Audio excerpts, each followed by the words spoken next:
Okay, Kesh, you can start now. Okay, ladies and gentlemen, ready or not, we begin tonight. Tonight, our guest is Siew Gaik, and we will find out more about herself. Now you can just see her on screen. Siew Gaik, welcome to the show. Yay! Welcome. Welcome. Glad to have you. I are so happy to have you here. And Siew Gaik, Peggy and Janice, is interesting, isn't it? We're getting another powerful woman this week. It is. Oh my God, we have so many women. I forget about the men. Yes. So Siew Gaik, welcome. Now, Thank you. Siew Gaik is an entrepreneur and she's in the business of life insurance and has a team or agency. And so I'm going to ask her a few questions. Tonight's topic is about venturing out in the face of fear. So Siew Gaik, perhaps you can tell us your background, how you started in business, because if I remember correctly, you had a job a long time ago, and then something happened, something shifted. So can you tell us about that change in your life from a job to something different? Yes. Before running this agency, starting up this agency, I have 17 years of corporate experience in a life insurance company. So at the age of 38, yeah. So I decided to, corporate is not what I want. So I resigned, and then I venture out. I don't have sales experience. That time don't have a team. So I just venture out because at that moment, of course, something happened. Mainly is because I would like to have more work-life balance, because in corporate you cannot have that, right? And at that point in time also, after working for corporate for so many years, I realized that like there is a voice behind your mind saying that, hey, this is this what you want? You know, is this really what you want until you retire? So I started to notice I noticed my bosses, my senior, you know, what happened to people in the corporate. So and then I also asked myself, you know, what do you really want, and what is the purpose of your life? And then I decided to resign, and then I come out and I start to do insurance, and I start to recruit people and form my team. So the 38 years old, that was in 2015. So until now is like 7 or 8 years already. I got a couple of questions for you. Yes. Okay. How long has that voice been telling you, is this what you really want, before you actually make the move? And number two, what were some of the factors that made you choose to move? I mean, what pushed you to move, and what pulled you towards what you wanted? Actually, the first question, right, is very good, because I think the voice is always there. But as a human, we are very good in numbing ourselves. We will use things to justify, no, it's okay, it will get better, you know, I will get the promotion, you know, my workload will become less, you know, things like that. And so that is the voice is always there. Then sometimes it's louder, sometimes it gets you know, not so loud, right? Until to a point where you know that if you don't change, then things will break, like case, you know, right? Because I talked to you this before as well, because I've been married for many years. My husband is also in life insurance. So basically both of us have very successful career. However, there is something missing. The missing link is that we want to have children, you know, we want to have more quality time together, you know, then you cannot. But because when you are at different life stages, when you were very young, you know, you are chasing for career, money, and things, that kind of thing. But when you come to a point where you have these things, right, then you realize that, hey, like this is not really what you want. There are another side where it's missing one.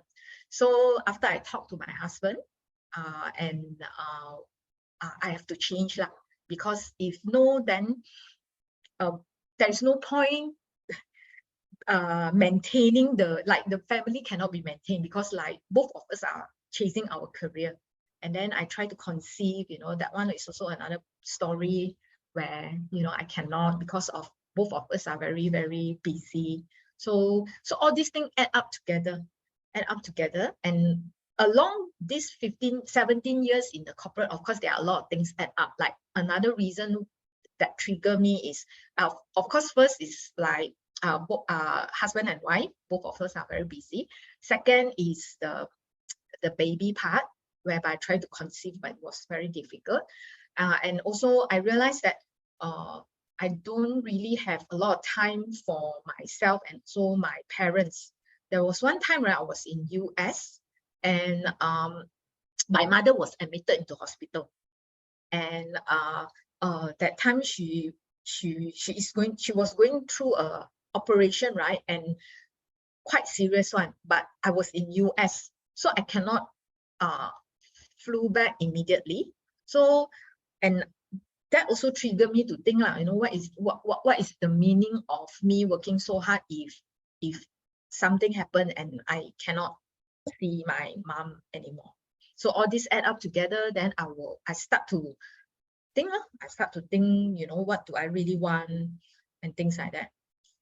Then I talk to my husband, then let's plan for another path. Yeah. So what's the second question? Yeah, I can't remember. What were some of the factors that pushed you to leave your job and start something? And what were some of the things that drew you, attracted you to go and start a business? So push and pull factors. Okay. The push factor, I think I shared just now, mainly is the time with my husband and my family. And I have been married for, that time was 10 years, trying to conceive all the while, but couldn't. And I realized that in corporate, right, that time I have this very ideal thinking. I thought when I come to a very high position, my workload will be less.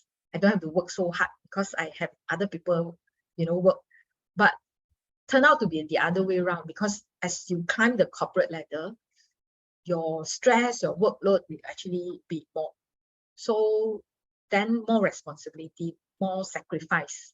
So then this is the pushing factor. Then no time for family and things like that. This is mainly the pushing factor. Then the pulling factor, I think that time was mainly the pushing factor. Then when I wanted to leave the corporate, I have three choices actually. First one, my husband was saying, why not you start a small business? Second, you come out and then you do insurance lah, because it's something that I was very familiar with. Okay. Third, why not you go to another insurance company and also work there as a management staff? So the first one, start a business, I say, if I want to start a business, what kind of business do I want to start? Because you need capital, you need experience, and then all these things. I don't know how to do any other things other than insurance. So I say that will be more stressful, because I do not know when I can start to make profit and all those things, right? Break even and all those things. So at the end, I choose insurance is because to me, something that I'm very familiar and I'm very passionate and believe about, because in the past 17 years, I see a lot of successful example as well, something that I know how to do. So not, to me, it's familiar, mainly it's like that. So you started to be an insurance agent. Okay, how long did it take before you kind of like felt, yes, I made the right decision? You know what I mean? You left a job and then you start an agency business. Did you end up even more busy than when you were in your job? How did it progress? In other words, how long did it take before you feel, okay, I'm on the right path, you know? I think, okay, it should be like that. Today you think you made a right choice. Tomorrow you think you didn't make a right choice. You know, right? It's like always here and then there, here and then there. It will not be immediately I think I'm on the right path. So I still remember when I came out, right? The first month, because we are on commission based, so the first month I already have sales, but that month I don't have commission at all. That means when the commission is released, my commission is zero. So I was like, how come my commission is zero? Because I have sales. How come my commission is zero? So I called the finance department. Then they told me, oh, Siew Gaik, yes, you have sales, but your commission is 60 ringgit only. So 60 ringgit we cannot release because the minimum is 100 ringgit.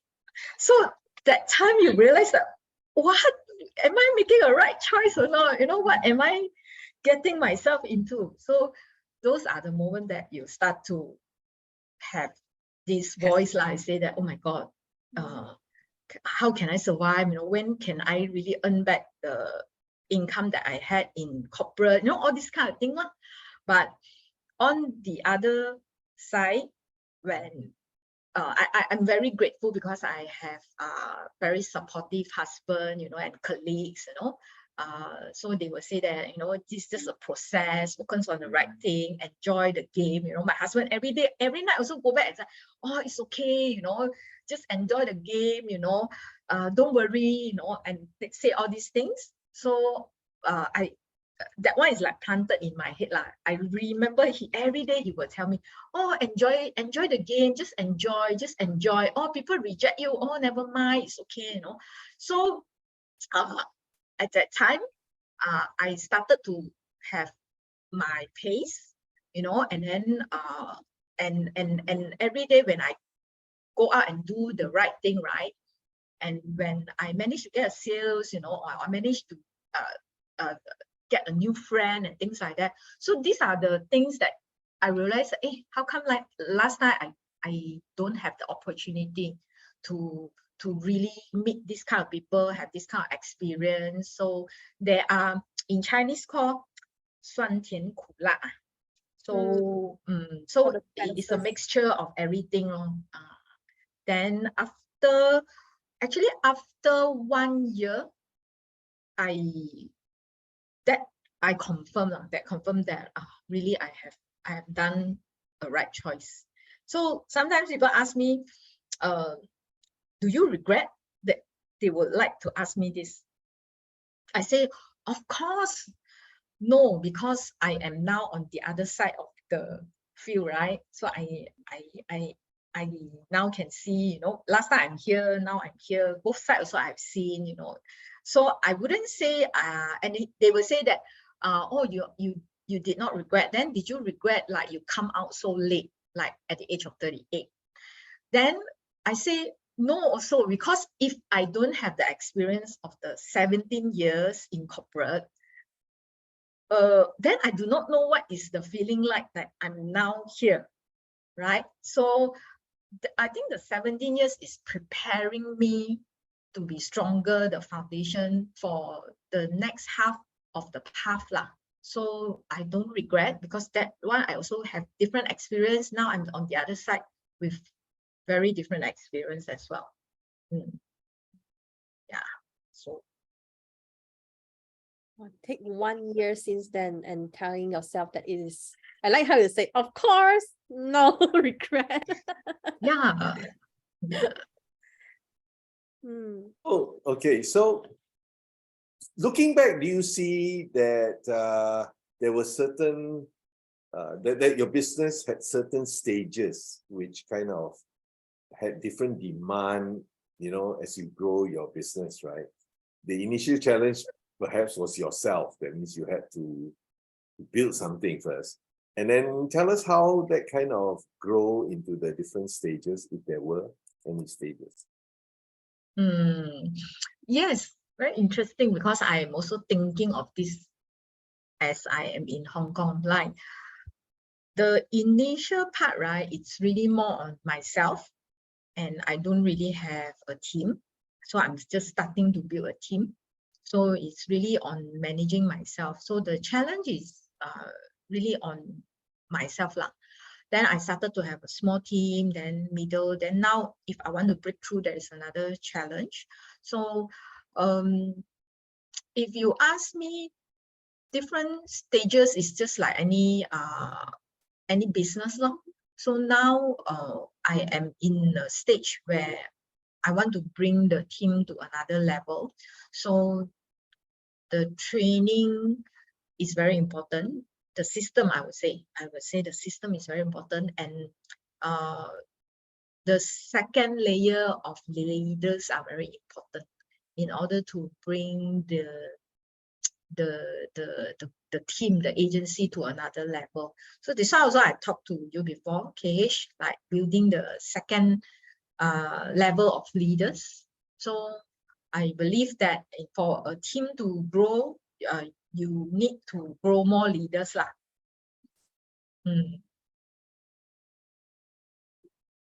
Okay, let's fast forward a little bit, because I Yeah. think what's important now is we had a conversation about you going to Hong Kong, remember?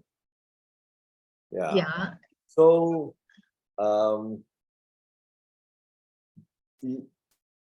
how easy was it for you? Because you have to look after the agency and look after things for quite a while, right? So when did you realize that maybe the agency can run without you, and how you felt about that?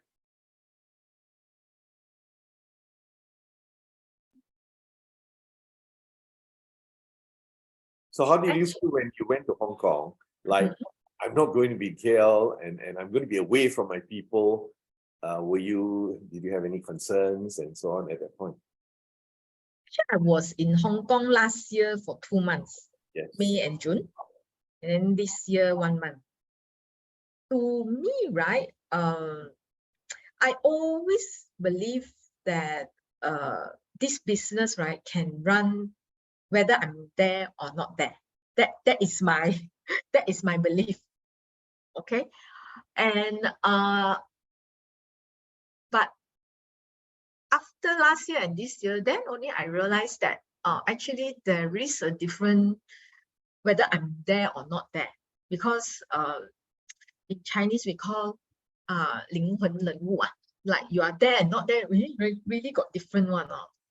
Okay, so to be honest, this one I'm still thinking. I do not know how to. I've not overcome this one because I want it to be auto run. I want it to be autopilot, right? I feel that it should be autopilot. That is why one of the things that I'm thinking is I need to build more leaders lah, with strong leadership, right? Yeah, that one belum breakthrough lagi. Still thinking, because there is a difference, I feel, whether I'm there or not there.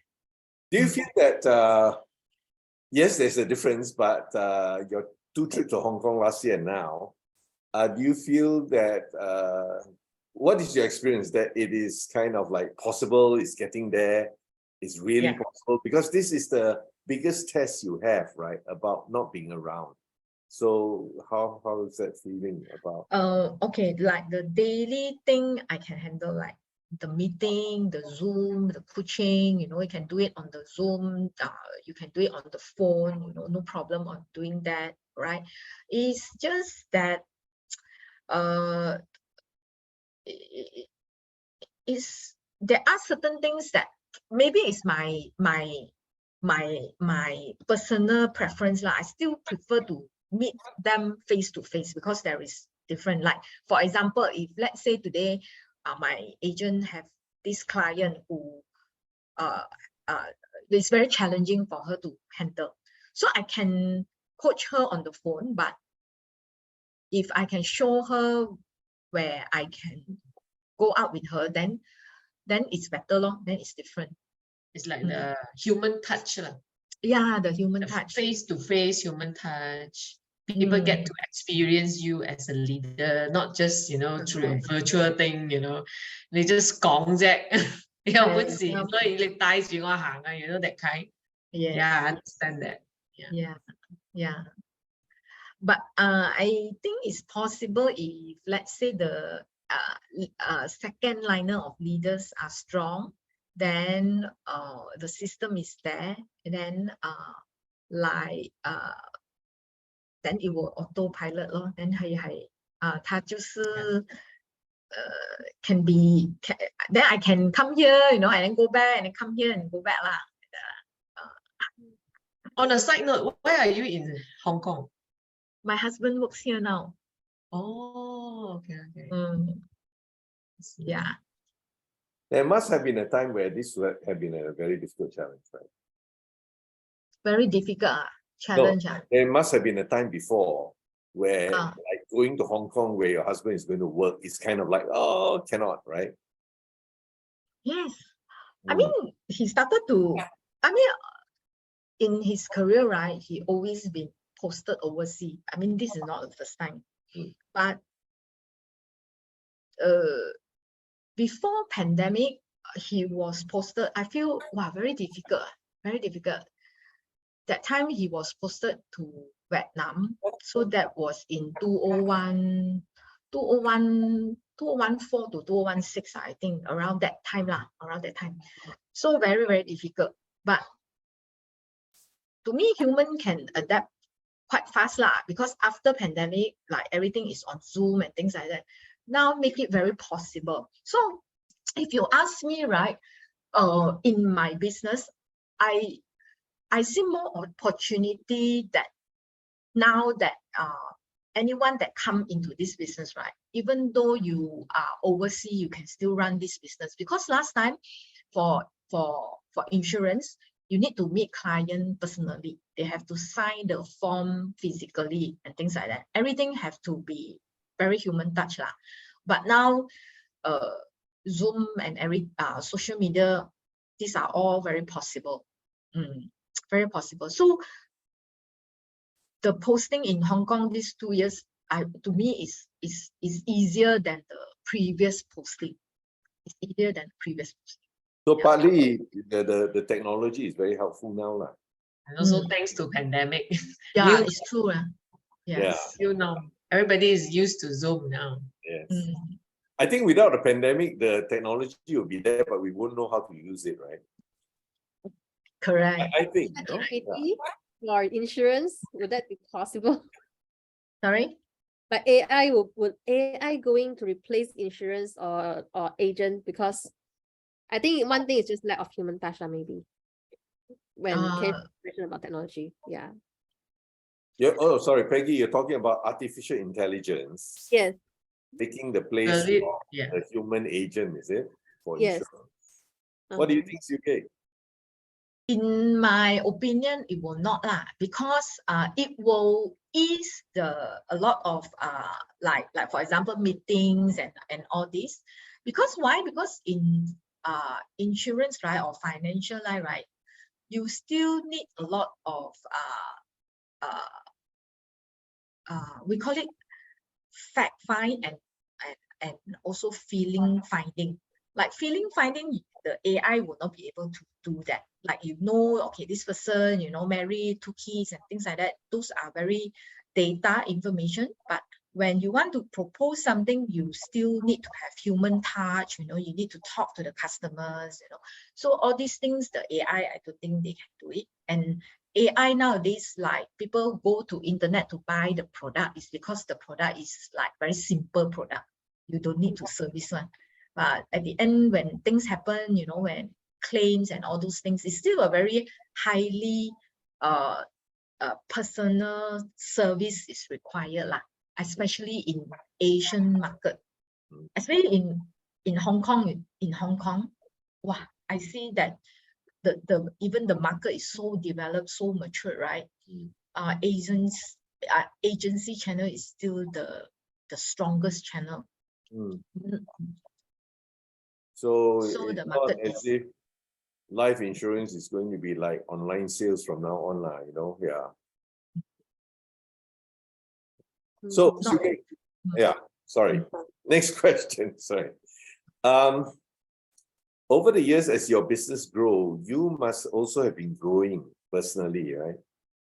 So what are some of what you see about how a leader must develop as you have, you know, looking at how you grew the business and how you yourself must have been able to handle a growing agency. So what are some of your that you see leaders need to learn, grow, experience? must have a vision or direction, vision and a direction where you are heading to. That is very important. And to me, I am leading a lot of women in my team, so compassion, empathy, yeah, and yeah, to me, to balance between the feminine side and the masculine side, I would say. So that is important because and understand what the agents want. So from there, you coach them, then mentor them, you know, towards the goal that they want. Yeah. So a couple of years ago, you embarked on becoming a professional coach, right? So that's last question, perhaps, unless Janice and Peggy have any more. My last question to you is: you took on a 9-month course to become a professional coach with ID Coaching Global. So what made you do that, and how has that supported you in your business and in your personal life? Okay, in 2015 when I resigned and I come out, right? So that time I attended the 3-level training. I must talk about that first, okay? Because at that point of time, why I took up that training is because I realized that I need to break through from the normal thinking, like 17 years in insurance corporate. So I need to have different mindset. Okay, so I took up the training. So that training is really one of the life-changing training for myself. So I have breakthrough. Actually, if not because of that, I think my agency will not grow so fast, to be honest, the 3-level training. And after that, to a certain level, I noticed that I need another skill as a leader. So I already know that I need to have a coaching skill, but I seriously do not know which coaching school should I go to, you know. And then there are a lot of my own interpretation of what is coaching and all those things. So I'm actually was sourcing around what coaching course should I take, and then I saw you and met up with you and you told me about this, and then immediately I enrolled. So the reason why I want to pick up the 9 months course is I'm the type of person that I know when come to a certain point I need to have I need to look for certain things for myself in order to develop myself so that I can add value to the team lah. So I somehow that point I know I need to have this skill, so I attended. So in this 9 months course, right, what I actually learned more is really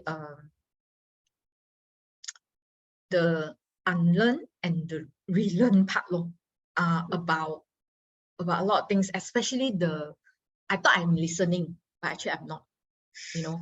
A lot of things you know. One of the things is like that. The 2 things that if I want to summarize is to me, I have to unlearn the things and then really relearn again is a challenge to me. And second thing is the listening part, the compassion, the empathy part, you know. I really thought that I was very empathy and compassion until become a coach. Then the skill is different, you know, the listening part is different, the understanding part is different, very, very different. And I noticed that after the 9 months, because the course, every day you do coaching, every day you do coaching. So without realizing that the coaching has been embedded in you. So that is what I noticed about myself. So now when I talk to the client or talk to my agent, so subconsciously all these things will come out and then you notice that, oh, now this is, you know, this is a growth for me, you know. This is something that I learned, you know. Last time I didn't know how to do this, or subconsciously, oh, I'm doing this, you know. This is the satisfaction part that I realized. So you actually experience yourself being more effective with people, huh? Yes, being more effective, yes, as a leader. And yes, what happened? Yeah. Very mindful. What I learned about really also about mindfulness, you know, being with the person, you know, and it really helped me because in my life, right, mindful is very, very important.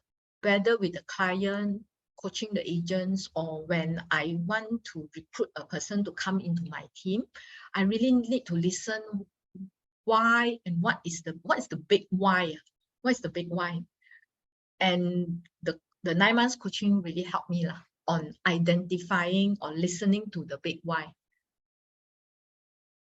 Okay, thank you. Janice and Peggy, anything else you want to ask? There must be. Okay, so I want to say something.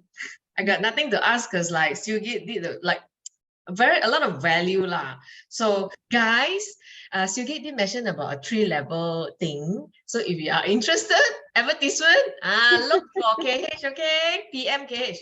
Okay, so personally, what during this conversation I learned that from Siew Gaik, it's to have a purpose, like always be mindful, like what am I doing? Like, why am I here? Is this what I want? So being mindful for that conversation, that is very important in moving into a different level life. And by doing that, it's not, you know, we are being victim of, oh yeah, why my life is like that one lah, you know, cannot change you know, 40 岁了 can't do anything you know. So but Siew Gaik, I very I want to acknowledge that your courage at 38 years old, you still able to take the, you know, the courage to take this leap out and to start everything from zero. So that is something that I salute. Thank you so much for your sharing, like really. Thank you, Janice. From me, I do have a question to ask you, Gaik. Before we ending tonight's episode, what are the one key message that you want to put it out there with our audience? One key message is really have to know what do you want. Actually, this question, right, sounds easy, but not easy. It's very tough. Yeah. Okay. It's like I know what I don't want, but think of what I want is quite hard. Yes. It's true, you know, very true. So must really go in deep down in your heart to ask what do you really, really want, no? And then have courage to make the change, come out from the comfort zone and pursue for it lah. Because as I say, a lot of people are very good in numbing ourselves. Then let's do another topic on that. Numbing. How we become numbing expert. Yeah. So we numb ourselves, we just feel that nah, it's not for me lah, it's okay lah, I have this also okay ma, all that kind of thing. So so nowadays after the coaching, very interesting. So I can challenge people, then they will feel like, oh, you know, then in a way like open up some window lah for them to discover what do they really want, really want. Okay. Mm. Yeah. So my message is to really find out what you want, know what is important, what is really meaningful in your life, and then have the courage to go and do it lah. Yeah. I think that is the part where you have your biggest fear, because you need to ask yourself the question and nobody else can give you the answer. That's why you mentioned the word courage. And also I hear you say that that as a coach, you are able to get people to do that more easily, right? To actually Correct. stop and consider. So perhaps another message is that if you really want to live a great life and actually find your purpose, then maybe get a coach, because that supports you. Yeah. So Yes. thank you very much, Siew Gaik. So ladies and gentlemen, I give you Siew Gaik, extraordinary entrepreneur with a lot of experience, and also someone who has grown in as we all know her for years, right? And starting from the 3-level training and then becoming an internationally certified ontological coach. I don't really know her, but I see from her, see her from afar, like, wow, so powerful, wow. Like Yeah, that. you got that aura, you know. Like, wow. You got 2 fans here, lah. Huh? You got 3 of them are your fans. It's like, wow. You get fan I club. can't No say lah, that. Peggy and Janice very powerful, especially Janice. You are someone that I also very admire. Your aura also. Yeah, on that note, if you want to reach out to Siew Gaik, I'll be putting out here on the comments. So you can reach out to her with her Facebook or Facebook message her. Yeah. So thank you, Siew Gaik, for being here. Thank you so much. KH, Peggy And and also, Janice. we need to Thank you do so much. another promotion for our winning conversation. Is coming so next week. Yay! Yeah. Yes, it's a free conversation, free workshop. Bring first- your people. First weekend, right? Yeah, the first Yeah, weekend. first free. weekend. And Siew Gaik, you should be sending some people from your agency for that one, because it's the beginning of yeah. Okay. Also a very good tool to find out what you want, what you really want. Really, right?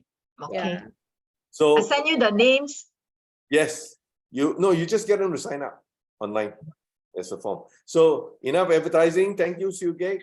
Thank It's such you. value tonight to listen to you. So, ladies and gentlemen, thank you for following this talk, and thanks to Siew Gaik, Janice, and Peggy. We bid you good night, and we'll see you next Tuesday. Thank you, somewhere thank along the you. line. we'll Let your tell you heart the do the topic. talking. Love Good you, Bucky. night. Thank you. Bye-bye. Bye.